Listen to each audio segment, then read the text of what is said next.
बच्चों, आज हम इस वीडियो में कक्षा 8 अर्धवार्षिक परीक्षा 2023-24 का विज्ञान का पेपर हल कर रहे हैं। इससे पहले हमने गणित का पेपर अपलोड कर दिया है। आप हमारे चैनल पर जाए और वहां जाके देखिए। लास्ट तक बने रहे। इसके एक एक प्रश्न का उत्तर हम आपको लिख कर बताएंगे अच्छी तरह से, इसलिए लास्ट तक हमारे साथ बने रहे और प्रत्येक प्रश्न का उत्तर अच्छी तरह से याद करें। सबसे पहले देखिए, इसमें आपको अपना नाम लिखना है, फिर रोल नंबर और फिर पिताजी का नाम, फिर दिनांक और फिर अपने विद्यालय का नाम यानी स्कूल का नाम लिखना है। ये 3 घंटे का पेपर होगा और 80 अंक इसका होगा।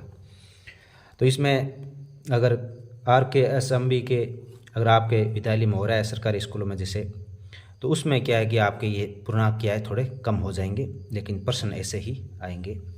देखिए, विद्यार्थियों के लिए निर्देश, सभी प्रश्नों के उत्तर लिखना अनिवार्य है और विद्यार्थी उचित जगह पर रोल नंबर लिखें। इसमें सबसे पहले प्रश्न नंबर 1 देखिए, कल्टीवेटर का उपयोग किया जाता है। कल्टीवेटर का उपयोग किस में किया जाता है? तो कल्टीवेटर का उपयोग जुताई में किया जाता है। ये स इसका सही हो जाएगा, स ऑप्शन। क्वेश्चन नंबर 2, यीस्ट का उपयोग निम्न में से होता है, निम्न उत्पादन में होता है, यानी यीस्ट का उपयोग कौन से, ये जो निम्न दिए गए इसमें से उत्पादन में होता है, तो ये एल्कोहल उत्पादन में यीस्ट का उपयोग होता है। ये स ऑप्शन सही हो जाएगा। प्रश्न नंबर 3, समाप्त होने वाले प्राकृतिक संसाधन। समाप्त होने वाले प्राकृतिक संसाधन है, तो इसमें समाप्त होने वाले प्राकृतिक संसाधन में ये पेट्रोलियम आ जाएगा। पेट्रोलियम आ जाएगा, यानी वायु ये बनती रहती है, सूर्य का प्रकाश भी नहीं होने वाला, पानी भी ये, हाँ अच्छा पीने योग्य पानी समाप्त हो सकता है, लेकिन पानी जल समाप्त नहीं होगा, क्योंकि पृथ्वी के 70% भाग पर लगभग जल है, तो ये पेट्रोलियम होगा। क्वेश्चन नंबर 4, मोमबत्ती की ज्वाला के सबसे बाहरी क्षेत्र का रंग होता है, तो सबसे बाहरी क्षेत्र का रंग नीला होता है, तो इसमें द नंबर ऑप्शन सही हो जाएगा। नेक्स्ट क्वेश्चन नंबर 5, पृथ्वी का वह भाग जहां जीव पाए जाते हैं। पृथ्वी का वह भाग जहां जीव पाए जाते हैं जैवमंडल कहलाता है। स ऑप्शन सही हो जाएगा। क्वेश्चन नंबर 6, निम्न में से जरायुज जंतु नहीं है, यानी जो जंतु सीधे बच्चों को जन्म देता है वो जरायुज कहलाता है, और जो बच्चों को जन्म नहीं देता, अंडों को देता है, वो अंडज कहलाता है। तो इसमें देखिए, मनुष्य, गाय, कुत्ता ये सभी जरायुज है, और मुर्गी ये अंडे देती है, तो ये जरायुज नहीं होगा। अब क्वेश्चन नंबर 7 से 11 प्रत्येक प्रश्न 2 नंबर का होगा। 7 नंबर देखिए, यौनारंभ में होने वाले परिवर्तनों का प्रारंभ कौन करता है, यानी यौनावस्था के जो प्रारंभ में परिवर्तन होते हैं वो परिवर्तन कौन करता है? तो यौनावस्था के में प्रारंभ होने वाले परिवर्तनों को प्रारंभ हार्मोन करता है। कौन करता है? हार्मोन। तो देखिए प्रश्न नंबर 7 का उत्तर, यौनारंभ में होने वाले परिवर्तनों को प्रारंभ विभिन्न हार्मोन करते हैं। विभिन्न हार्मोन करते हैं। देख लीजिए अच्छी तरह से, और अच्छी तरह से अपनी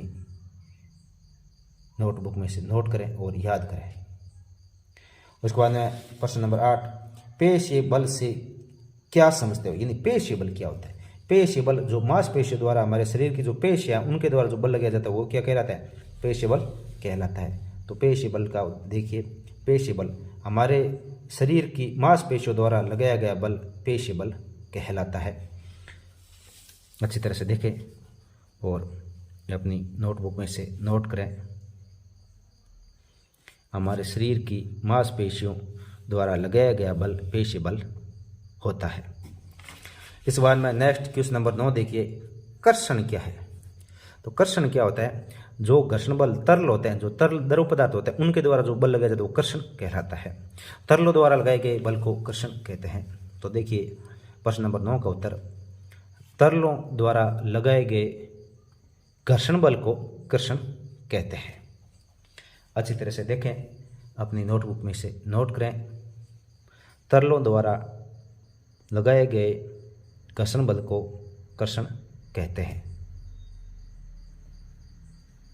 इसके बाद में क्वेश्चन नंबर 10 देखिए, शोर किसे कहते हैं? शोर किसे कहते हैं? अप्रिय ध्वनियों को शोर कहते हैं। अप्रिय ध्वनि, यानी शोर होगा तो वो हमें अच्छा नहीं लगेगा, तो वो अप्रिय ध्वनि होती है। वो प्रिय ध्वनि होती है, उसे संगीत कहते हैं। तो ये क्वेश्चन नंबर 10 का उत्तर देखिए, अप्रिय ध्वनियों को शोर कहते हैं। प्रश्न नंबर 10 का उत्तर अच्छी तरह से देखें। अप्रिय ध्वनियों को शोर कहते हैं।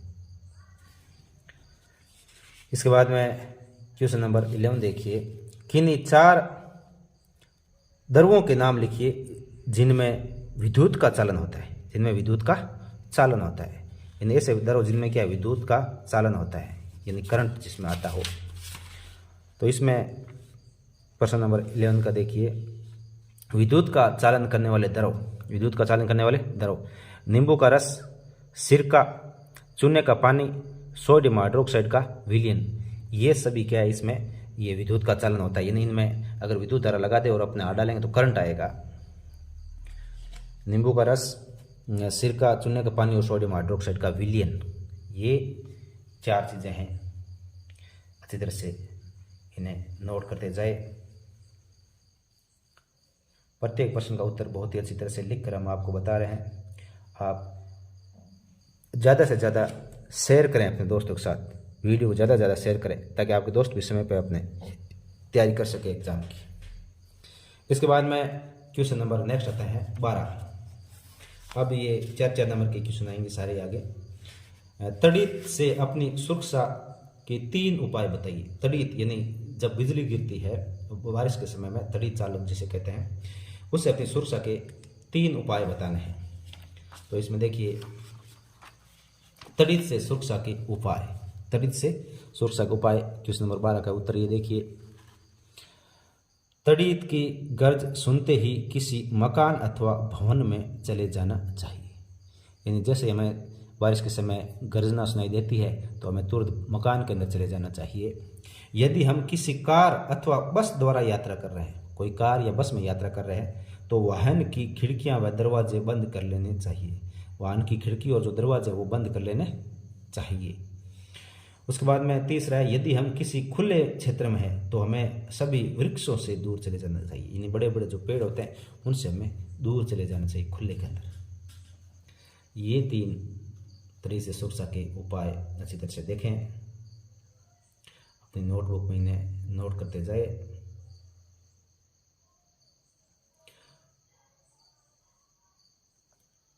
और बाकी जितने भी सब्जेक्ट है, इंग्लिश, सामाजिक विज्ञान, संस्कृत, हिंदी, उनकी हम जल्द ही अब ये वीडियो अपलोड करेंगे। और वार्षिक परीक्षा यानी बोर्ड एग्जाम जब होगा उससे बहुत समय पहले ही आपके जो महत्वपूर्ण प्रश्न उत्तर हैं वो भी अपलोड किए जाएंगे, और महत्वपूर्ण और मॉडल पेपर है वो भी अपलोड किए जाएंगे, और एग्ज़ाम से पहले जो एग्ज़ाम आने वाले क्वेश्चन वो भी अपलोड किए जाएंगे। पिछली बार हमारे लगभग सभी प्रश्न एग्जाम में आए थे, जैसा हमने बताया वैसा वैसा प्रश्न पेपर आया था। अब इसके बाद में क्वेश्चन नंबर 13 देखिए, परावर्तन के नियम लिखिए। इसमें क्या है, परावर्तन के नियम लिखिए। परावर्तन के नियम, परावर्तन के नियम आपको याद होना चाहिए बहुत ही अच्छी तरह से। इन प्रश्नों को याद करें, ये एक बहुत ही महत्वपूर्ण प्रश्न है। देखिए इसमें परावर्तन के नियम है, आपतन कोण सदैव परावर्तन कोण के बराबर होता है। आपतन कोण सदैव परावर्तन कोण के बराबर होता है। आपतित किरण परावर्तित किरण तथा परावर्तन पृष्ठ पर आपतन बिंदु पर खींचा गया अभिलंब एक ही तल में होते हैं। यानी आपतन कोण सदैव परावर्तन कोण के बराबर होता है। आपतित किरण परावर्तित किरण तथा परावर्तन पृष्ठ पर आपतन बिंदु पर खींचा गया अभिलंब एक ही तल में होते हैं। एक ही तल में होते हैं।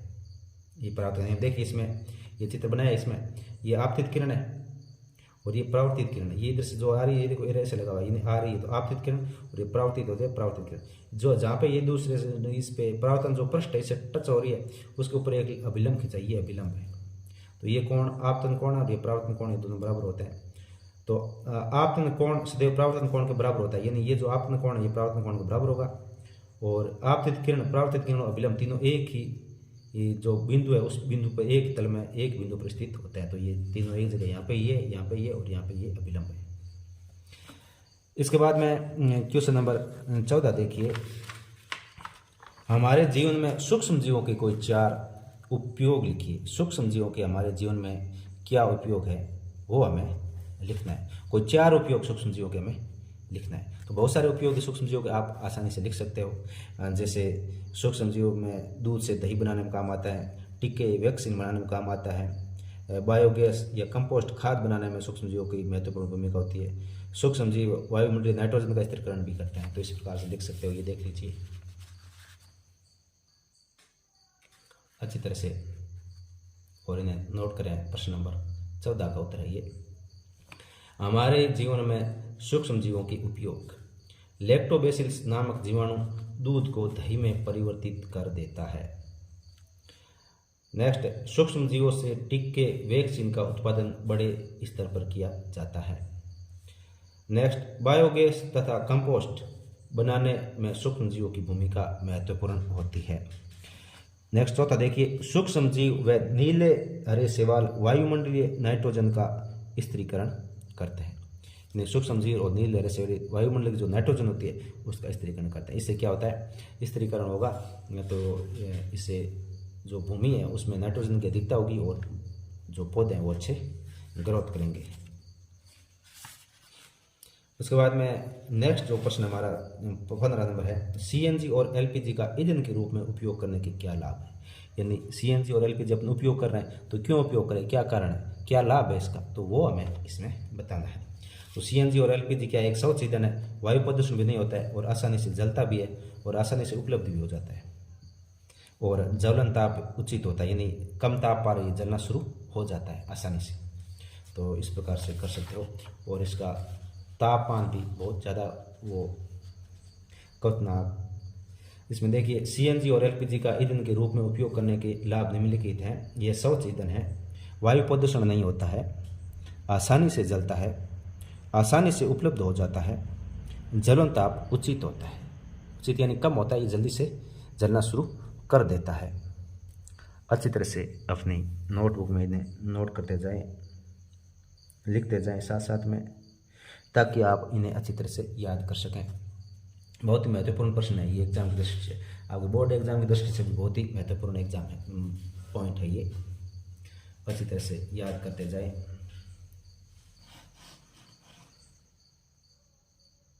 सुंदर तरीके से लिखें, देख लीजिए आराम से। इसके बाद में नेक्स्ट क्वेश्चन नंबर 15 हो गया, ये सीएनजी एलपीजी हो गया। 16, मोमबत्ती की ज्वाला का नमकीय चित्र बनाइए। यानी मोमबत्ती का नमकीय चित्र बनाना है। तो इसमें ये देख लीजिए मोमबत्ती का नमकीय चित्र आराम से। इसमें ये मोमबत्ती है और इसमें जो ये भाग है, ये बाहर का भाग है, ये नीला होता है, सबसे गर्म भाग होता है। बाहरी भाग नीले कलर का होता है, ये सबसे ज़्यादा गर्म होता है।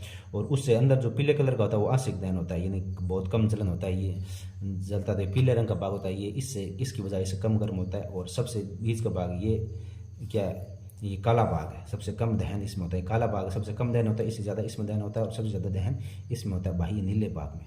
तो इसमें अंदर का भाग काला, फिर पीला और फिर नीला, ये 3 प्रकार से भाग बताने हैं आपको। अच्छी तरह से मोमबत्ती बनाइए और फिर उस पर ये मोमबत्ती के बीच का जो धागा है वो बनाए, फिर ये जल रहा है। तो इसमें ये 3 भाग हैं, ये अच्छी तरह से आप सुंदर तरीके से बनाइए। हमने सभी साथ लिखते हैं, देखो भाई क्षेत्र नीला रंग है, सबसे गर्म भाग ये एक साथ हो गया। फिर आंशिक दहन होता है पीला भाग और फिर सबसे कम दहन काला भाग। इन तीनों भाग के नाम इसमें लिख रखे हैं ब्रैकेट में, देखो, और ये नीला भाग है। अब इसके बाद में नेक्स्ट क्वेश्चन नंबर 17 देखिए, कायांतरण किसे कहते हैं, उदाहरण दीजिए। कायांतरण किसे कहते हैं, उदाहरण बताना है। तो ये कायांतरण होता है, इसमें क्या होता है कि जो लार्वा होता है वो कुछ विशेष परिवर्तन के साथ वयस्क में बदल जाता है, वयस्क जंतु में बदल जाता है। तो वो क्या होता है, कायांतरण कहलाता है। जैसे टेढ़ापोल है, वो क्या है कि वयस्क में बदल जाता है, जो छलांग लगा सकता है, तैर सकता है। तो इस प्रकार से होता है। तो देख लीजिए कायांतरण और इसका उदाहरण। कायांतरण लार्वा के कुछ विशेष परिवर्तनों द्वारा वयस्क जंतु में बदलने की प्रक्रिया को कायांतरण कहते हैं। लार्वा, यहाँ पे ध्यान दें कि लार्वा के कुछ विशेष परिवर्तनों द्वारा वयस्क जंतु में बदलने की प्रक्रिया को कायांतरण कहते हैं। उदाहरण, टेडपोल का वयस्क में बदलना, जो छलांग लगा सकता है और तैर सकता है। टेडपोल का वयस्क में बदलना, जो छलांग लगा सकता है और तैर सकता है। अच्छी तरह से लिखते जाएं। इसके बाद में नेक्स्ट क्वेश्चन देखिए, प्रश्न नंबर 18। दाब की परिभाषा व सूत्र लिखिए। दाब की परिभाषा व सूत्र लिखिए। इसमें देखिए दाब की परिभाषा व सूत्र। दाब की परिभाषा, किसी पृष्ठ के प्रति एकांक क्षेत्रफल पर लगने वाले बल को दाब कहते हैं। और इसका सूत्र है दाब बराबर बल बटा क्षेत्रफल। दाब बराबर बल बटा क्षेत्रफल। अच्छी तरह से लिखते जाएं प्रत्येक प्रश्न का उत्तर। अच्छी तरह से देखें दाब की परिभाषा, बल बटा क्षेत्रफल, या क्षेत्रफल में से लिख सकते हैं क्षेत्रफल जिस पर दाब लगता है, तो ये पूरा लिख सकते हैं। तो बल बटा क्षेत्रफल यही होता है, दाब बराबर बल बटा क्षेत्रफल। इसके बाद में इसका नेक्स्ट क्वेश्चन नंबर 19 देखिए, ध्वनि प्रदूषण मानव के लिए किस प्रकार से हानिकारक है। ध्वनि प्रदूषण मानव के लिए किस प्रकार से हानिकारक है, ये आपको लिखना है। तो देखिए प्रश्न नंबर 19 का उत्तर, ध्वनि प्रदूषण मानव के लिए निम्न प्रकार से हानिकारक है। पहला, ध्वनि प्रदूषण से अनिद्रा उत्पन्न हो सकती है। अनिद्रा यानी नींद कम आएगी तो थोड़ी बहुत नींद आएगी, और थोड़ी सी ध्वनि उत्पन्न होते ही क्या है, तुरंत जग जाते हैं, थोड़ा सा शोर होते ही। उच्च रक्तचाप उत्पन्न हो सकता है। उच्च रक्तचाप यानी ब्लड प्रेशर हो सकता है ध्वनि की वजह से। सुनने की क्षमता अस्थायी या स्थायी रूप से कम हो जाती है। सुनने की क्षमता यानी अब सुन नहीं पाएंगे, कान में प्रॉब्लम हो सकती है। चिंता जैसे विकार उत्पन्न हो सकते हैं। चिंता यानी तनाव रहेगा एनी टाइम, ये ध्वनि से उत्पन्न होता है, ज़्यादा ध्वनि प्रदूषण से। यानी जहाँ ज़्यादा शोर होगा तो फिर व्यक्ति चिड़चिड़ा हो जाता है। इस प्रकार से बच्चों अच्छी तरह से देखें और इस प्रश्न का उत्तर लिखें। इसके बाद में नेक्स्ट क्वेश्चन नंबर 20 आएगा। देखिए, सड़क पार करते समय किन किन बातों का ध्यान रखना चाहिए। सड़क पार करते समय किन किन बातों का ध्यान रखना चाहिए।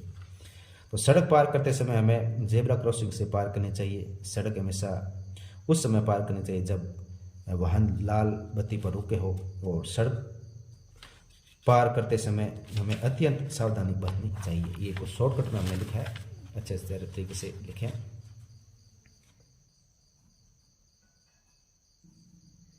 तो देखिए इसमें पहला, सड़क पार करते समय हमें निम्नलिखित बातों का ध्यान रखना चाहिए। तो इसमें 1 नंबर है, सड़क हमेशा जेब्रा क्रॉसिंग से ही पार करनी चाहिए। सेकंड, सड़क हमेशा उस समय पार करनी चाहिए जब वाहन लाल बत्ती पर रुके हो। तीसरा, सड़क पार करते समय हमें अत्यंत सावधानी बरतनी चाहिए, यानी बहुत ही सावधानीपूर्वक सड़क पार करनी चाहिए। अच्छी तरह से लिखते जाए एक साथ।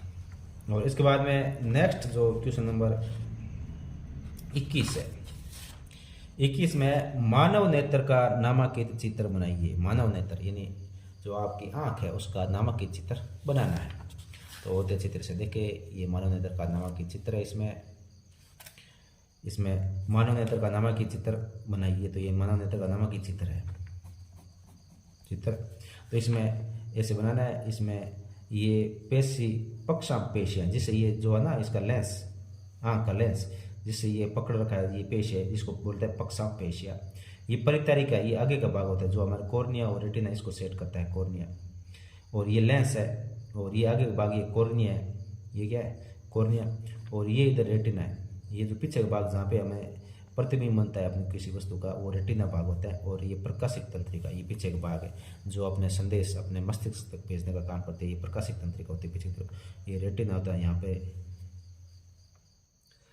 यहाँ पे इमेज बनती है। रेटिना पे कोई भी इमेज बनती है, जो चीज़ हम देखते हैं। तो ये पक्षापेशी, ये परितारिका, और ये लेंस, ये कॉर्निया, ये रेटिना और ये प्रकाशिक तंत्रिका। इसके अलावा भी आप इसमें जैसे दरी हुई, ये कांचा दरी हुई, ये लिख सकते हो। इसमें पुतली वगैरह ये भी लिख सकते हो। रेटिन, ये इस प्रकार से आप बहुत सारे लिख सकते हो। ये शॉर्टकट में अच्छी तरह से छोटा चित्र बनाया है। आप इसमें और भी नाम लिख सकते हो, खूब सारे हैं इसमें। इसके बाद में नेक्स्ट क्वेश्चन 22 नंबर आएगा। ये 6 नंबर के क्वेश्चन है, आप देखिए ध्यानपूर्वक। विद्युत लेपन क्या है, विद्युत लेपन क्यों किया जाता है, उदाहरण सहित समझाइए। यानी विद्युत लेपन क्या है और ये क्यों किया जाता है और इसका उदाहरण भी देने हैं। तो सबसे पहले देखिए विद्युत लेपन क्या है। प्रश्न नंबर 22 का उत्तर हम लिख रहे हैं। विद्युत लेपन, विद्युत लेपन विद्युत धारा द्वारा किसी पदार्थ पर किसी वांछित धातु की परत निक्षेपित करने की प्रक्रिया को विद्युत लेपन कहते हैं। यानी कोई धातु है उस पर दूसरी धातु की जो परत चढ़ाई जाती है वो क्या होती है, विद्युत लेपन होता है, यानी विद्युत की सहायता से।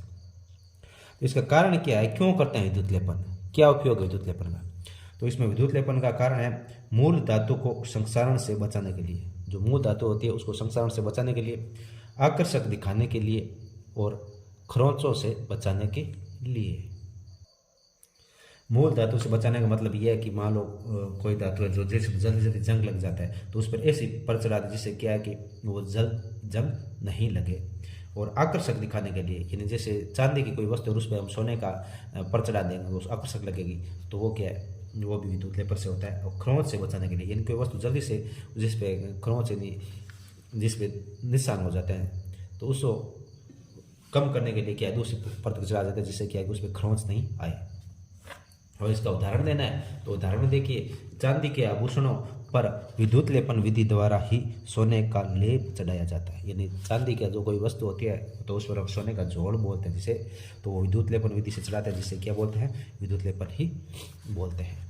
इस प्रकार से बच्चों आपका ये प्रश्न नंबर 22 हो चुका है। और अब हम आगे प्रश्न नंबर 23 हल करने जा रहे हैं। देखिए ध्यानपूर्वक अच्छी तरह से। वर्णन कीजिए घर्षण किस प्रकार से मित्र और शत्रु दोनों है। यानी घर्षण बल के बारे में आप जानते हो, घर्षण का क्या उपयोग है, क्या हानियां हैं, तो किस प्रकार से शत्रु है, यानी इसके घर्षण की क्या क्या हानियां हैं वो तो है शत्रु में आ जाएगा। और मित्र में घर्षण के क्या क्या लाभ है, अगर घर्षण नहीं होगा तो क्या होगा। तो जैसे शत्रु में तो आप ऐसे कह सकते हो, जैसे कोई हम जैसे अपन चंपल जूते पहन के चल रहे हैं तो अपने चंपल जूते चलते हैं तो घिस जाते हैं, तो वो क्यों घसते हैं, क्योंकि घर्षण बल के कारण घर्षण उत्पन्न होता है। जो मशीनें होती हैं उनके कलपुर्जे घिस जाते हैं, मशीनों की जो काम कार्य करते करते घिसने के कारण उनकी जो दक्षता है वो भी ह्रास हो जाता है। और कुछ जो ऊष्मा की मात्रा जितनी चाहिए वो ऊर्जा की, उसमें से कुछ मात्रा जब मशीनें गर्म होती हैं तो उस रूप में चली जाती है। इस प्रकार से ये इसकी कमी है। और मित्र के रूप में क्योंकि ये हमारे चलने में सहायता करना है, लिखने में पेन से हम लिखते हैं तो ये घर्षण बल के कारण हम लिख पाते हैं। ब्लैक बोर्ड पर लिखते हैं तो ये घर्षण बल के कारण लिख पाते हैं। तो देखिए शत्रु क्यों है, क्योंकि घर्षण के कारण मशीनों की दक्षता का ह्रास होता है, जो मशीन होती है उनका दक्षता का ह्रास होता है। घर्षण के कारण गति करती हुई वस्तुएं की ऊर्जा की काफ़ी मात्रा उष्मा ऊर्जा के रूप में व्यर्थ चली जाती है। यानी कोई वस्तु गति कर रही है, गति करेगी तो वो गर्म होगी, गर्म क्यों होगी, क्योंकि घर्षण के कारण हो रही है। और गर्म होगी तो उसकी जो ऊर्जा है वो उस उष्मा ऊर्जा के रूप में चेंज हो जाएगी, क्योंकि गर्म होकर धीरे धीरे वो क्या उष्मा ऊर्जा के रूप में चेंज हो जाती है। तो उसमें ऊर्जा का थोड़ा ह्रास ज़्यादा हो जाता है, व्यर्थ ज़्यादा जाती है। घर्षण के कारण मशीनों का गतिमान भाग घिस जाता है, यानी घर्षण के कारण जो भाग लगातार चलते रहते हैं वो घिस जाते हैं। तो ये सब घर्षण के कारण, इस प्रकार से ये शत्रु है। और मित्र क्यों है, तो इसकी देख लीजिए, घर्षण बल हमें पृथ्वी पर चलने में सहायता करता है। घर्षण बल है तभी हम चल पाते, नहीं तो हम चल नहीं पाएंगे। सेकंड देखिए, कागज की सतह व पेन के शीर्ष के मध्य घर्षण बल हमें लिखने में सहायता करता है। ये कागज और ये पेन है, इस पे लिखने में सहायता किसकी वजह से हम लिख पा रहे हैं, घर्षण के कारण नहीं लिख पा रहे। घर्षण नहीं होता हम लिख नहीं पाएंगे। और फिर घर्षण बल के कारण हम चौक से ब्लैक बोर्ड पर लिख पाते हैं। ब्लैक बोर्ड पर जो लिखते हैं वो भी घर्षण के कारण ही होता है। इस प्रकार से घर्षण शत्रु और मित्र है। अच्छी तरह से नोट्स बना के हमने बताया, इसी प्रकार से आप सुंदर तरीके से लिखते जाए। इसके बाद में क्वेश्चन नंबर 24 देखिए, वनोन्मूलन क्या है, इसके कारण व प्रभाव क्या है। वनोन्मूलन क्या है, इसका कारण और प्रभाव बताना है। तो वनोन्मूलन क्या है, इसके कारण और प्रभाव देखिए। वनोन्मूलन है क्या, पहले तो ये परिभाषा आपको लिखनी आनी चाहिए, फिर उसके बाद में इसका कारण क्या है, क्यों करते हैं वनोन्मूलन, और फिर इसका परिणाम क्या होगा। तो वनोन्मूलन क्या है, मनुष्य द्वारा अपनी आवश्यकताओं की पूर्ति के लिए वन या जंगलों को काटना या नष्ट करना वनोन्मूलन कहलाता है। यानी जंगल और पेड़ पौधे अगर काट देंगे तो वो वनोन्मूलन कहला गया, यानी वनों का नष्ट होना। वन नष्ट करते हैं, क्यों करते हैं, तो ये वनोन्मूलन हो गया। फिर कारण क्या है, क्यों करते हैं, तो ये कृषि के लिए भूमि प्राप्त करना, यानी ज़्यादा ज़्यादा पेड़ है और खेत के अंदर कृषि में दिक्कत आ रही है तो उस पेड़ों को साफ करेंगे, या जंगलों को साफ करके वहाँ कृषि करेंगे तो वो भी क्या वनोन्मूलन का कारण है। घरों व कारखानों का निर्माण, घरों और कारखाने लकड़ियों के साथ से बनाते हैं तो उसमें क्या है, लकड़ियों का आवश्यकता के लिए वनों को काटते हैं। फिर पशुओं के अतिचारण से, ज़्यादा पशु चलेंगे तो पेड़ पौधे वहाँ हो नहीं पाएंगे और धीरे धीरे जंगल नष्ट होने शुरू हो जाते हैं। दावानल और भीषण सूखा, दावानल यानी कभी कभार जंगलों के अंदर आग लग जाती है तो इससे सारे पेड़ पौधे जल जाएंगे। और भीषण सूखा, बारिश नहीं होगी तो पेड़ पौधे क्या है, पानी नहीं मिलेगा और वो जल जाएंगे। तो या तो ज़्यादा सूखा पड़ने से होता है या कभी कभार आग लग जाती है। तो इस प्रकार से ये वनोन्मूलन होता है। इसके बाद में नेक्स्ट, इसके प्रभाव क्या है, यानी वनोन्मूलन होगा तो इसके प्रभाव क्या पड़ेंगे। तो इसमें देखिए जलवायु परिवर्तन हो जाएगा, जलवायु परिवर्तन हो जाएगा, यानी जो तापमान है वो बढ़ जाएगा और बारिश समय पे नहीं होगी। इस प्रकार से ये बहुत सारे परिवर्तन हो जाएंगे। भूमि की उर्वरता में कमी, यानी पेड़ पौधे होंगे तो उनसे खाद होती है तो भूमि भी उपजाऊ रहती है, तो इसे भूमि की उपजाऊपन में भी कमी आती है। और पशु पक्षियों के आवास नष्ट हो जाता है, यानी जंगलों के अंदर पशु पक्षी रहते हैं तो उनके आवास है तो वो नष्ट हो जाएंगे, वो रहेंगे कहाँ, पेड़ पौधे जब काट देंगे तो वो कहाँ रहेंगे, तो उनके आवास नष्ट हो जाएंगे। फिर है ऑक्सीजन व कार्बन डाइऑक्साइड के अनुपात का असंतुलन, यानी ऑक्सीजन और कार्बन डाइऑक्साइड, यानी कार्बन डाइऑक्साइड ज़्यादा हो जाएगी, ऑक्सीजन की कमी पड़ जाएगी। तो इस प्रकार से क्या होगा, ये इनका असंतुलन हो जाएगा। तो इस प्रकार से बच्चों ये प्रश्न नंबर 24 कंप्लीट हो चुका है। अब देखिए नेक्स्ट क्वेश्चन नंबर 25 में देखिए खरपतवार क्या है, खाद एवं उर्वरक में अंतर बताइए। पहले तो ये बताना है कि खरपतवार क्या है, फिर खाद और उर्वरक में अंतर बताना है। तो देख लीजिए अच्छी तरह से, इसमें क्वेश्चन नंबर 25 का उत्तर है खरपतवार क्या है। खरपतवार वे अवांछनीय पौधे हैं जो खेत में बोई गई फसल के साथ अपने आप उग जाते हैं, यानी खेत के अंदर फसल बोते हैं हम और उसके साथ में अवांछनीय पौधे बहुत सारे उग जाते हैं, तो उसमें वो क्या कहलाते हैं, वो खरपतवार कहलाते हैं। और इसमें निराई और गुड़ाई करके हम उनको हटाते हैं, कभी कभार खरपतवार नाशी का उपयोग करके भी हम इनको हटा सकते हैं। तो ये पता होना चाहिए, खरपतवार वे अवांछनीय पौधे हैं जो खेत में बोई गई फसल के साथ अपने आप उग जाते हैं। उसके बाद में खाद और उर्वरक में कमी नहीं अंतर। तो खाद क्या होता है, ये कार्बनिक पदार्थ है, खाद कार्बनिक है और उर्वरक ये मानव निर्मित रासायनिक पदार्थ है, यानी ये तो कार्बनिक पदार्थ है, ये अपने आप बना हुआ है और ये मानव निर्मित रासायनिक पदार्थ है। खाद खेतों में बनाई जाती है लेकिन उर्वरक का उत्पादन फैक्ट्रियों में होता है, यानी ये खेतों में उत्पादन होती है और ये उर्वरक है ये कहाँ होता है, इसका उत्पादन होता है फैक्ट्रियों में। इस बाद में खाद में प्रचुर मात्रा में ह्यूमस होता है, यानी इसमें ह्यूमस होता है और इसमें ह्यूमस नहीं होता है, इसमें ह्यूमस होता है और इसमें ह्यूमस नहीं होता है। नेक्स्ट देखिए, खाद में पोषक तत्व तुलनात्मक रूप से कम होता है, यानी खाद होगी तो उसमें पोषक तत्व तो कम होंगे लेकिन ये उपयोगी ज़्यादा ये है। और उर्वरक में नाइट्रोजन फास्फोर पोटेशियम प्रचुर मात्रा में होता है, यानी इसमें जो चीज़ डालेंगे वो प्रचुर मात्रा में होती है। उर्वरक में नाइट्रोजन फास्फोर और पोटेशियम प्रचुर मात्रा में होता है लेकिन इसमें इनकी कमी होती है, नहीं कम होता है जरूर है लेकिन कम होता है। और ये इनमें क्या है, ये तो प्योर उसी के बने होते हैं तो इसमें ज़्यादा होगी। तो इस प्रकार से बच्चों ये अच्छी तरह से देख लीजिए, खाद और उर्वरक में 4 अंतर। इसी के साथ बच्चों आपका ये आज का प्रश्न पेपर कंप्लीट हो चुका है। अच्छी तरह से देखें, वीडियो को ज़्यादा से ज़्यादा अपने दोस्तों के साथ शेयर ज़रूर करें। धन्यवाद आप सभी का। और इसके अलावा बच्चों हमारी फेसबुक का जो लिंक है वो इस चैनल के लास्ट में दे रखा है, वहाँ जाएं और देखें। वहाँ पर अगर आप चाहते हो कि इनकी PDF मिले तो वो PDF आपको फेसबुक पे मिल जाएगी, हम आपको भेज देंगे। धन्यवाद।